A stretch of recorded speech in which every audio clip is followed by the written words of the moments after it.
Welcome to Nexus. I'm Wanda Allen Abraha, the Director of the Human Relations Department. We are excited to have the opportunity to bring you today's program. The Human Relations Department enforces and encourages fair treatment and equal rights for the citizens of the City of Winston-Salem. The Human Relations Department has three key areas of responsibility. They are investigating housing discrimination based on race, color, national origin, religion, disability, family status, and gender, mediating landlord-tenant complaints, and conducting cultural diversity education and inclusion training and outreach. This television program is a part of our education and outreach efforts. All Nexus television programs feature community partners. During this episode, we will focus on April as Fair Housing Month, as well as the Human Relations Commission's Building Integrated Communities initiative. We will be speaking with Raven Gore from the Department of Transportation and BIC Committee, as well as Robert Leake, Chairperson of the New Horizons Fair Housing Committee of the Human Relations Commission. Now, let's join Adolfo Briceño of our staff, who will interview today's guests. Well, thank you, Wanda, and thank you all for being with us here at another edition of Nexus. Right now, I have here with me one of my first guests. He's Mr. Robert E. Leake. He's a small grants coordinator for the Neighbors for Better Neighborhoods, but he's also one of our Fair Housing Commissioners in charge of the subcommittee on the New Horizons Fair Housing. Thank you very much, Thank you for having me. Mr. Leake, for being with us. Thank you. Now, let us talk a little bit about the upcoming Fair Housing Month. Yes, sir. It's a tradition for us here in the Human Relations Department that we do the Fair Housing Month in April. And it's celebrated all across the nation. Correct. Now, tell me a little bit about the Fair Housing Summit that the Human Relations Commission is going to plan for this date. Well, thank you for having me this morning, Adolfo. We are planning a Fair Housing Summit on April 21st at the Benton Convention Center here in Winston-Salem from 11:30 to 1:30. We will have stakeholders, real estate agents, bankers, realtors at the event, community leaders. Of course, we'll talk about that later on during the interview this afternoon. And we'll also have just a vast wealth of knowledge of folks in the room to educate individuals about the importance about fair housing. This is my second term serving as the Fair Housing Committee Chairman of Human Relations Commission, and I've just been thrilled about it, and I've also been gaining knowledge from others in the room around who also serve on the committee. So during the Fair Housing Summit, there are going to be different tables that's going to be set up at the summit that folks will be able to talk to bankers and talk to individuals that who have questions about their own community. About a lot of times we find that folks have questions about regards in their neighborhood, about housing and the way their houses may be uninhabitable and et cetera. But this would be a great time to be knowledgeable and educated about the stipulations and ordinance that what the city has put in place for our constituents here in Winston-Salem. Well, thank you, Robert. Now, tell us a little bit what it is that you do as a Human Relations Commissioners in this planning session of the new Fair Housing Horizons Subcommittee. Yeah, thank you. What we do for our subcommittee in Fair Housing is that we have conversations about individuals that who we think that will be able to enlighten the audience, questions that sometimes are not answered throughout the year. Questions about, there's uninhabitable properties in our neighborhood. Who do we call? There are lack of homeowners in our neighborhood. We see a lot of times here in Winston-Salem that we have majority of, especially in our Cross 52, we find that there are more renters than homeowners. And what we're trying to do this year is trying to bridge that gap. Okay. And we are trying to bring a closer community in terms of educating our constituents about the fair housing, and then also too guiding them through the right proper channels and the protocol and the steps that they should take in terms of making sure that when they do come up with a problem and situation, they will know who to call. We also reach out to our bankers. You know, a lot of times folks want to hear about home loans. Mm-hmm. They want to hear about how can they become a first-time home a buyer. We have financial pathways. We have Habitat at the night at our table, but today they will come to one of our subcommittee kickoff events. That will be before Fair Housing Summit, before April. We also have other leaders again in the room there who are community leaders who have questions again about the importance about the fair housing. So all that conversation is wrapped around in our committee. We take it very serious because we know that it is a 2-hour summit. Now we do know that all answers cannot be answered. So after the summit, we ask that folks do take the time to write out their questions and get back with us, and so we can plan again for the next year. For 2017. Wonderful. Yes. Thank you. Now, give us a little bit of insight into what are the topics that this Fair Housing Summit will be dealing with. Yes, well, the topics are, and again, we are going back to the topics that what folks wanted to hear about this year, and they also questioned about last year that we can get to really elaborate on. But one of the most important topics this year that what we are finding is downtown. Revitalization, and also educating folks about the importance of fair housing in the audience. And we'll also, third topic is the downtown accommodations. And then also about renters, you know, so renters can know their rights. And that's what we find here in our city, that a lot of times constituents, not because they're not homeowners, but they're renters, they feel like that they don't have any rights, but they do have rights as renters. And absolutely. So all those questions are wrapped around that's going to take place again at this summit here, 2016, April 21st. I see. Well, thank you, Robert. And just to enlighten the public a little bit, the Human Relations Department does this Fair Housing Summit every April, and it is by invitation only. It's about a 2-hour event. As Robert said, the event will take place April the 31st at the Benton Convention Center from 11:30 to 1:30 p.m. and is by invitation only. In years past, I think and it's usually for professionals in the real estate business, in the finance sector, and also in the enforcement side of the equation when it comes to fair housing. But typically is an event where, as Mr. Leek said, bankers, real estate agents, managers, and public officials come together and discuss whatever we believe, or the committee in this instance believe, is an interesting and current topic to talk about when it comes to fair housing in our community. And in years past, I remember we've had the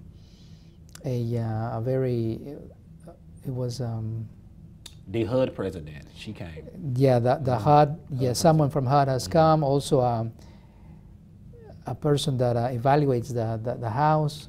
There's a specific name to it, and I cannot remember it. But anyway, it's just an example of the things. And that lady was our keynote speaker last year, this lady from HUD, talking about what could be discriminatory when it comes to giving a loan. Correct. And it was a very, very interesting topic that she had. And just to wrap up, now, well, you already said that this is by invitation only, but what can the public can expect from this discussion, Robert?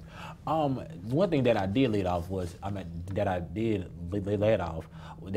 get to talk about was downtown affordable housing. We see it now that our Winston-Salem downtown district is rising up. It is blighted. It's not like I used to be, and I'm 27 years old, but now we see a lot of, it's really more of live, work, shop, and play. And that's another question that folks are raising up, that how can someone who do not make the necessary means on their job, but they do want to live downtown, where can the contractors offer them to stay downtown? So that's another topic that we will discuss. But the public can be able to take from this summit is knowledge and education. on fair housing. I've always says that if you do not go to a meeting and if you're not educated about what's going on in our city, that's on you. You have to be educated, renter or homeowner. So I believe that during this summit, folks will be able to listen to our elected officials, listen to our vast panelists who's going to be up there, who are well educated, who have background of knowledge on the fair housing ordinance and et cetera, and they'll be able to take that and carry it out of the summit and take it back to their community. And then from the community, they all can gather and work on the importance of fair housing, but most of all, trying to make sure that their constituents in their community are treated fairly as well as for their neighborhoods. Wonderful. Yes. Well, thank you very much, Robert, Mr. Robert Leake, for the information that you provided us. Thank you. And just remember, folks, the Fair Housing Summit will be April the 21st from 11:30 to 1:30 in the Benton Convention Center, and is by invitation only. Thank you again. Thank you so much. Mr. Robert Leake, for being with us, and we will be right back. In 2016, when you go to the polls, bring your passion. Bring your individuality. Bring your wisdom. And be sure to bring a photo ID. You see, this election you'll be asked to show an acceptable photo ID at the polls. The process is easy. When you go to the polls, simply bring your North Carolina driver's license or identification card, passport, military ID, Veterans Affairs card, or certain tribal IDs. If you don't have an ID, or if you're unable to obtain one, there are still options for voting. There are lots of acceptable IDs. But only one you. This election, be seen, be heard. If you don't have an ID, or if you're unable to obtain one, voting options are available. For more information on exceptions or for help getting a free ID, visit voterid.nc.gov or call 866-522-4723. Well, thank you, and thank you for still being with us in this segment of Nexus. For our second part of the show, we have a very distinguished guest with us here. She's Raven Gore. She is a transportation planner for the City of Winston-Salem DOT. Thank you for having me. Thank you very much for coming, Raven. Now, I would like you to tell us a little bit about what is the big initiative and what's the stage of the big initiative.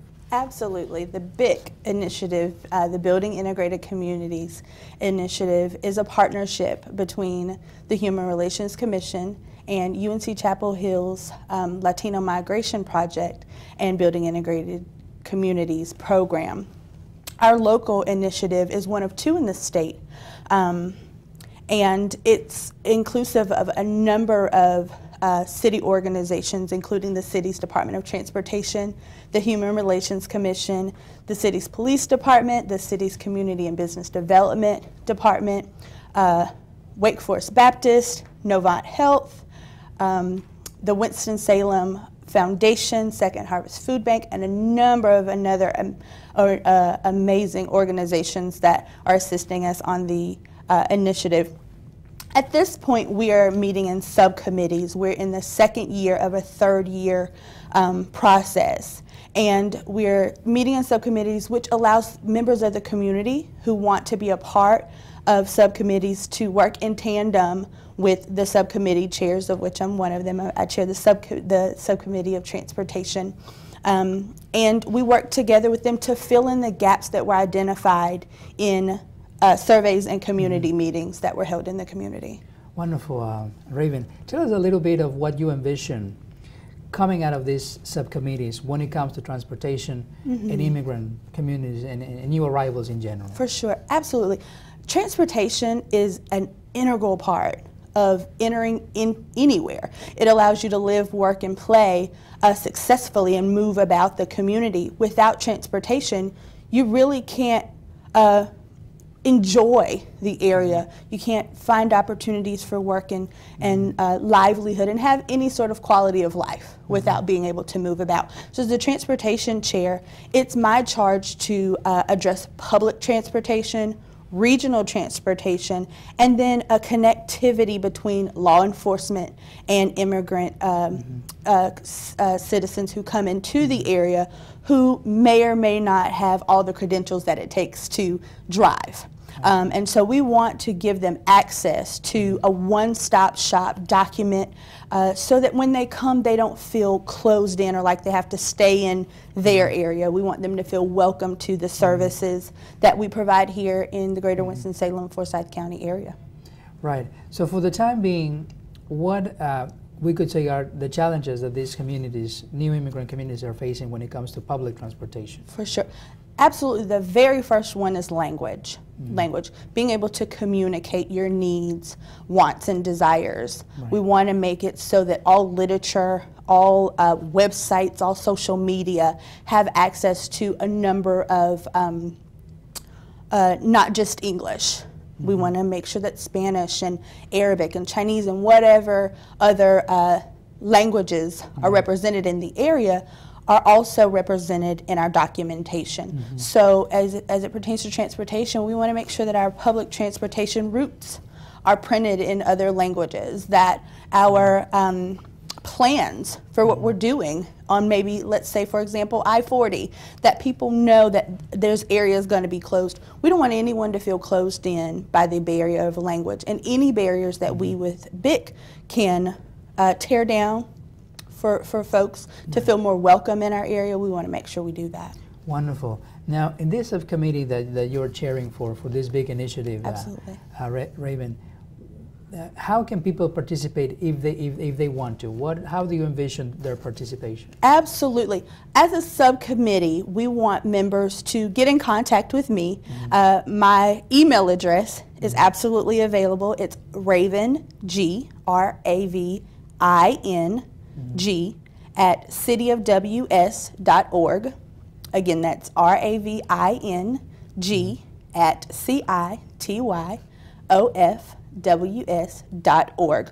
Also, I'm available via phone at 336-747-6983. I'd love to have folks work with me on the Transportation Subcommittee because it's an area that may not be as fun to work with. However, it's absolutely imperative to people being able to move about our city successfully. Right, and if people want to really, I mean, their input could be important, right? Because it's absolutely necessary. From your point of view, you don't know all the needs that could arise. Right.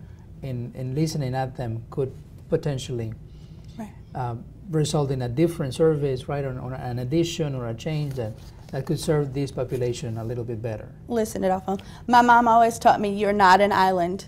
You can't work by yourself and expect people to know what you want. Right. And so for me, I am absolutely not wanting to be an island of transportation. I want as many samplings of the population to come in and share with me how we as a city, as a committee, can make transportation more accessible, more user-friendly, and more welcoming to immigrants coming into our city. Wonderful, and that's one of the signatures, features of the city of Winston-Salem, which is a city that's welcoming to everybody that wants to work and that wants to contribute to the life and the welfare of the city.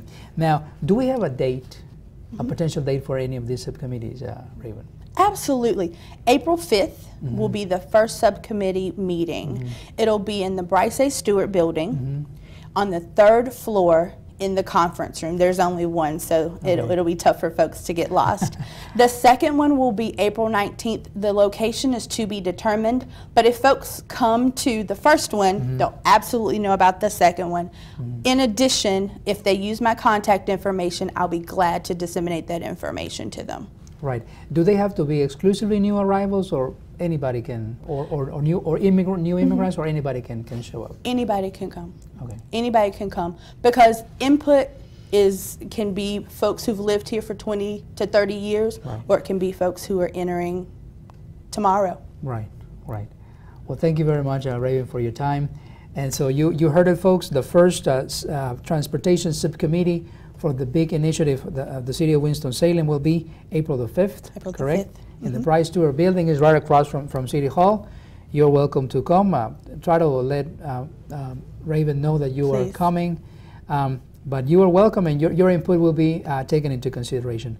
Thank you very much. This was Raven Gore. She's a transportation planner for the City of Winston-Salem, DOT. DOT. Thank you, Adolfo. Thank you for your time, and thank you for watching at home. And we will return with Nexus Challenge with Jamie. Thanks, Adolfo. I'm Jamie Waldeck, and this is the Nexus Challenge, where we test your knowledge about fair housing laws. Here's our first question. Which of the following is not a protected class under fair housing law? A, race, B, family status, C, credit standing, or D, religion? The answer is C. Individuals cannot be denied housing on the basis of race, family status, or religion.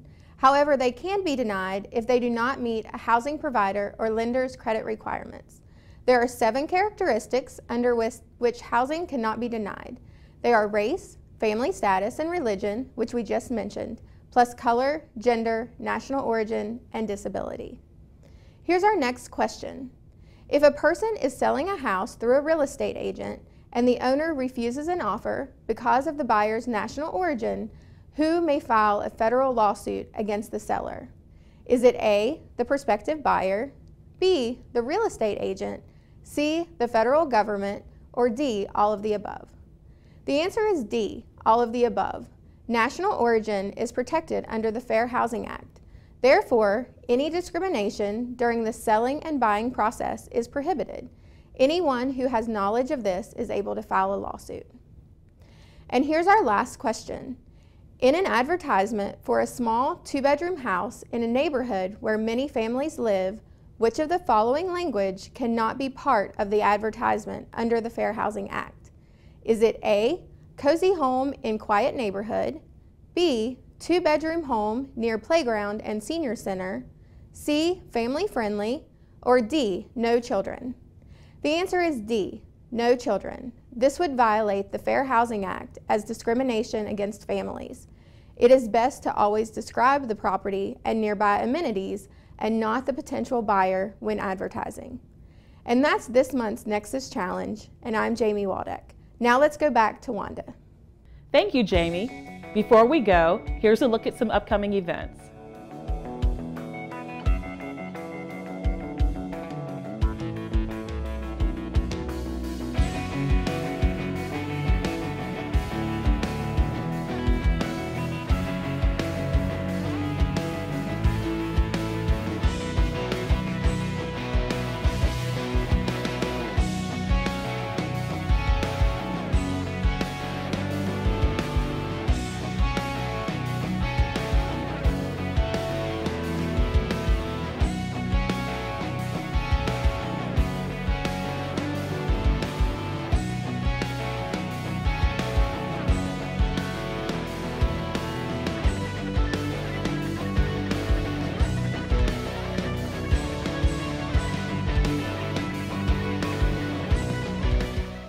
We hope you enjoyed the program. Thank you for watching Nexus. I'm Wanda Allen Abraha. See you next time.